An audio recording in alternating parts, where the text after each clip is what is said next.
हम 3 important points की बात करेंगे कि ये कॉन्ट्रासेप्टिव मेथड होते क्या हैं, ये कितने प्रकार के होते हैं। तो हमने यहाँ पर 2 तरीकों की बात की। बहुत बार कंफ्यूजन होती है कौन से मेथड क्या है। इसके लिए मेरे पास में एक छोटा सा फ्लो चार्ट है। 10 से लेकर के 17 दिन का जो समय है उसको ऐसा समय माना गया है औरतों का फर्टाइल पीरियड। अब हम इनको 1 बाय 1 डायग्राम की मदद से समझ भी लेते हैं ताकि ये आपके दिमाग में बिल्कुल सेटल डाउन कर जाए।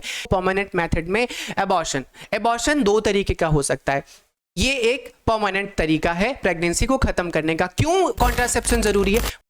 हेलो दोस्तों, तो आज की इस वीडियो में हम बात करने वाले हैं एनसीईआरटी और क्लास 12 चैप्टर 3 के बहुत इंपॉर्टेंट टॉपिक के बारे में, जिसका नाम है कॉन्ट्रासेप्टिव मेथड।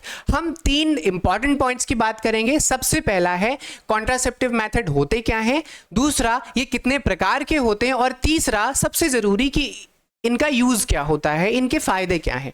ठीक है, तो सबसे पहले हम शुरू से शुरू करते हैं और ये जानते हैं कि ये कॉन्ट्रासेप्टिव मेथड होते क्या हैं। तो भाई कॉन्ट्रासेप्शन का मतलब होता है प्रेगनेंसी को रोकना, गर्भ निरोधन। हिंदी में अगर हम बात करें, बहुत शॉर्टकट में आप इसको समझने की कोशिश करना, कॉन्ट्रासेप्टिव मेथड का मतलब होता है ऐसे तरीके जिनसे प्रेगनेंसी रुक जाए, प्रेगनेंसी ना होने पाए, गर्भ निरोधन। ठीक है, तो ऐसे तरीके जो प्रेगनेंसी को नहीं होने देते हैं, जो प्रेगनेंसी के चांसेस को रोक दें, उनको बोला जाता है कॉन्ट्रासेप्टिव मेथड, यानी गर्भ निरोधक विधियां। क्लियर हो गया आप सभी को? अब दूसरा पॉइंट हम देखेंगे कि ये कितने प्रकार के होते हैं। तो ये 2 प्रकार के होते हैं। पहला प्रकार ये है कि परमानेंट, हमेशा हमेशा के लिए आप प्रेगनेंसी को बंद कर दो। दूसरा है टेम्परेरी, मतलब आप कुछ समय के लिए प्रेगनेंसी को रोक सकते हैं। तो हमने यहां पर 2 तरीकों की बात की। पहले बात किया हमने कि एक थोड़े समय के लिए अगर आप प्रेगनेंसी को रोकते हो तो वो टेम्परेरी मेथड हो गया। दूसरा, अगर आप हमेशा हमेशा के लिए प्रेगनेंसी को रोकते हो तो वो आपका परमानेंट मेथड हो गया। ठीक है, तो बहुत बार कंफ्यूजन होती है कौन से मेथड क्या है। इसके लिए मेरे पास में एक छोटा सा फ्लो चार्ट है, आप इसकी मदद से इसको समझने की कोशिश करिएगा। देखिए, यहां पर मैंने इसकी 2 कैटेगरीज बनाई हैं। पहली कैटेगरी है कॉन्ट्रासेप्टिव मेथड की, यानी गर्भ निरोधक की स्थायी विधि, हमेशा के लिए। तो जो स्थायी होता है उसको हम क्या बोलते हैं? परमानेंट, है ना, हमेशा हमेशा के लिए। तो अगर प्रेगनेंसी को आप हमेशा हमेशा के लिए खत्म करना चाहते हो, उसके चांसेस को हमेशा के लिए खत्म करना चाहते हैं, तो इन 2 तरीकों को अपनाया जाता है। पहला है स्टरलाइजेशन, यानी बंध्याकरण, किसी को बंध कर देना, किसी के जनन अंगों में बंधन कर देना, इसको बंध्याकरण कहा जाता है। ठीक है, इसके 2 तरीके हैं, ट्यूबेक्टॉमी और वासेक्टॉमी। एक पुरुषों के लिए होती है, एक स्त्रियों के लिए होती है। अभी हम बात करेंगे 1 बाय 1 इनके बारे में। पहले हम एक जनरल ओवरव्यू ले लेते हैं।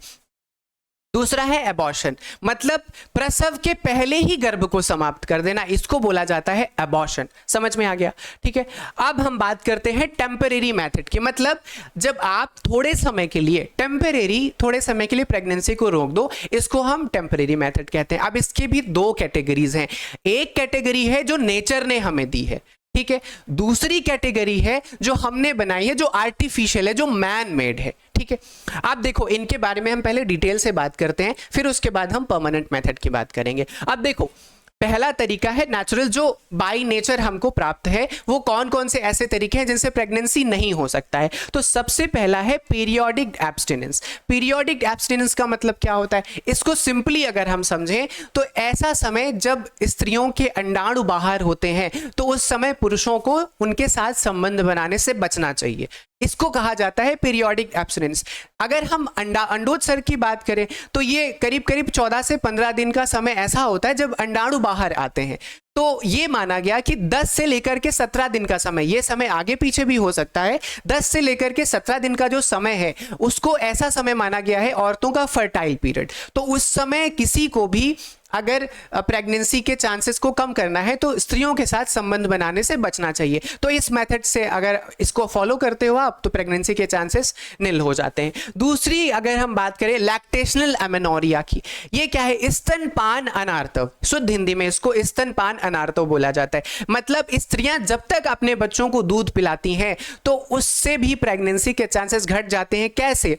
मेंस्ट्रुएशन यानी मासिक धर्म रुक जाता है या प्रायः रुक रुक करके होता है। क्यों ऐसा होता है? क्योंकि वो जो हॉर्मोन्स है ना, उनकी जो कॉन्सेंट्रेशन है, उनकी जो मात्रा है वो घट जाती है। तो इससे भी प्रेगनेंसी के चांसेस लगभग समाप्ति हो जाते हैं। ये भी बड़ा इफेक्टिव तरीका है प्रेगनेंसी से बचने का। दूसरा कॉइटस विड्रॉल। अब ये कॉइटस विड्रॉल क्या है? कॉइटस विड्रॉल का मतलब होता है जब भी स्त्री और पुरुष आपस में संबंध बना रहे हो तो पुरुषों में प्रायः इजैकुलेशन होता है, यानी स्खलन होता है। तो स्खलन के पहले जब सीमेन बाहर निकलने वाला हो तो उनको वेजाइना से अपने पेनिस को हटा लेना चाहिए। इससे क्या होता है, स्पर्म यूट्रस के अंदर नहीं जाते हैं। अब जब यूट्रस के अंदर स्पर्म नहीं जाएंगे तो प्रेगनेंसी कैसे होगी? ये तो अंडरस्टूड है। तो प्रेगनेंसी के चांसेस निल हो जाते हैं। ये हमने बात की नेचुरल मेथड की, ठीक है। अब आर्टिफिशियल मेथड क्या होते हैं? आर्टिफिशियल मेथड जो हमने बनाए हैं, इसकी अगर हम बात करें, सबसे पहला है कॉन्डम्स। ये रबर के बने हुए ऑब्जेक्ट हैं जिनको अगर आप अपने जनन अंगों के ऊपर, अपने जेनाइटल्स के ऊपर पहनते हो तो प्रेगनेंसी के चांसेस घट जाते हैं, ठीक है। कैसे घटते हैं? क्योंकि जो स्पर्म है वो उन्हीं कॉन्डम्स के अंदर रह जाते हैं और वो यूट्रस के अंदर नहीं जा पाएंगे, तो ये इससे भी प्रेगनेंसी नहीं होती है। दूसरा है सर्वाइकल कैप। इसमें क्या होता है, छोटी सी एक रबर की टोपी नुमा संरचना होती है, गुंबद डोम शेप में। उसको सर्विक्स के ऊपर, जो गर्भाशय का निचला एरिया होता है उसको सर्विक्स बोलते हैं, वहां पर वो पहन लिया जाता है। अब अगर स्पर्म गया भी यूट्रस के अंदर तो अंदर नहीं जा पाएगा, वो सर्विक्स रीजन में ही समाप्त हो जाएगा, ठीक है। अब इस सर्विक जो कैप है इसको आप बाद में स्पर्मिसाइड से वॉश करके, जो स्पर्म को किल करने वाली जेल होती हैं उनसे वॉश करके दोबारा भी यूज कर सकते हो। तो ये हमने बात की सर्विकल कैप की। उसके बाद आता है ओरल पिल। ऐसी दवाएं जिनको लेने पर प्रेगनेंसी के चांसेस कम हो जाए उनको ओरल पिल का नाम देते हैं, जिसमें सबसे फेमस और वाइडली एक्सेप्टेड है सहेली। आप जानते भी हैं इसके बारे में। उसके बाद आता है आईयूडीज। आईयूडीज का फुल फॉर्म होता है इंट्रा यूटेराइन डिवाइसेस। अब ये होते क्या हैं? ये मेटल या प्लास्टिक के बने हुए छोटे छोटे से ऑब्जेक्ट होते हैं। ऑब्जेक्ट का मतलब छोटी वस्तुएं होती हैं जिनको हम गर्भाशय के अंदर इम्प्लांट कर देते हैं। अब अगर स्पर्म आया भी है तो ये स्पर्म को मार देते हैं। बहुत सारे आईयूडीज होते हैं, हार्मोन रिलीजिंग, है ना, कॉपर रिलीजिंग, तो ये स्पर्म को मार देते हैं।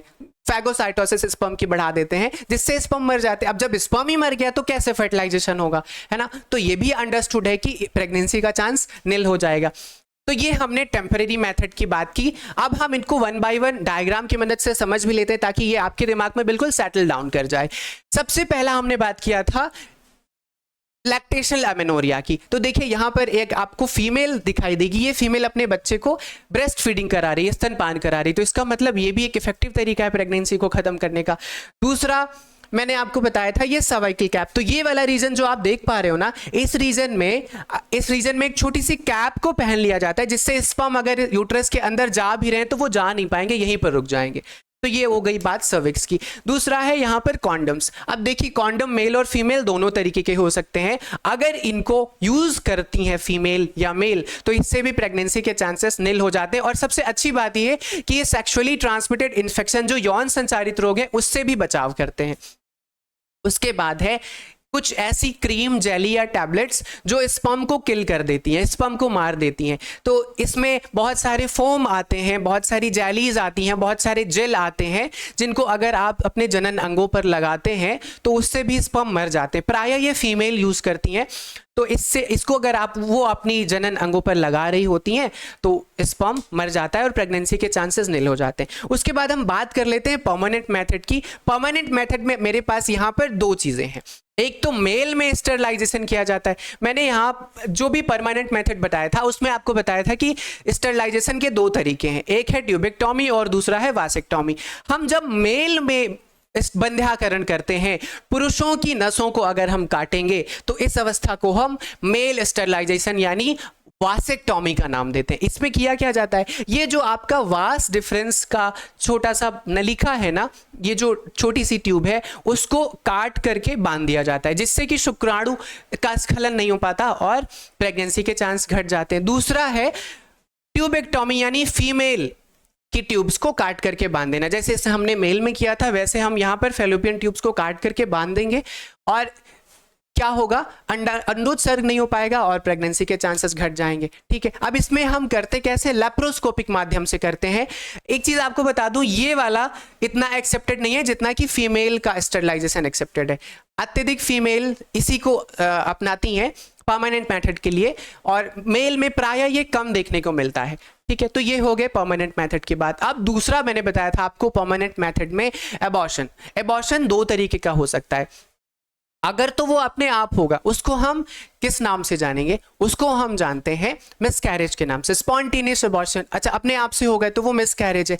दूसरा इंड्यूस्ड एबॉर्शन, जब आपने कराया एबॉर्शन तो उसको हम इंड्यूस एबॉर्शन कहते हैं। इससे एमटीपी भी कहा जाता है। एमटीपी एक्सेप्टेड सिर्फ और सिर्फ कुछ कंडीशन में है, वो कंडीशन फिर कभी मैं आपको किसी वीडियो में बताऊंगा, अभी मुझे बस जनरल इंट्रोडक्शन देना है। तो जब पार्ट्यूरेशन यानी प्रसव के पहले शिशु की मृत्यु हो जाए या आप उस शिशु को समाप्त करें तो उसको बोला जाता है एबॉर्शन। ठीक है, ये अपने आप भी हो सकता है, ये आप भी करा सकते हैं। मैं यहाँ प्रमोट नहीं कर रहा हूँ एबॉर्शन को, I am just giving you a introduction.